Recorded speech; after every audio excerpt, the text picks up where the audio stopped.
Today I'll be showing you how to add a signature to your emails on yahoo.com.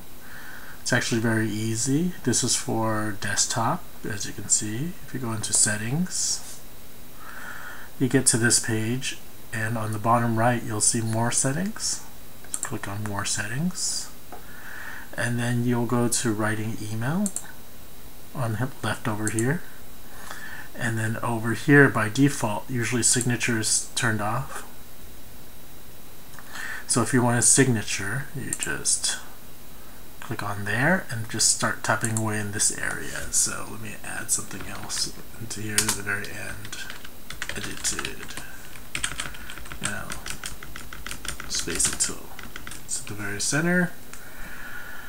Once that's all done, I can go back to my inbox and let me compose a new email, and you'll see that my signature is here. So it's very easy to do the signature. Again, to get to the signature part, in the top right is the settings gear icon.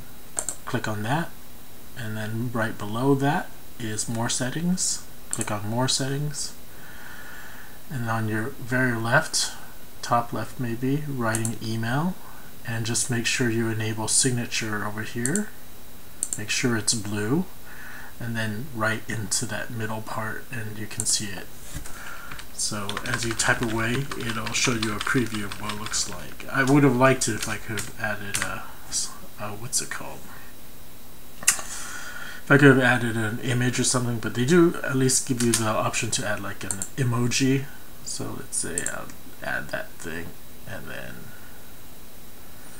add one of these, and then you can see, looks a lot better now. So that's how you can add a signature or have that signature on your outgoing mail.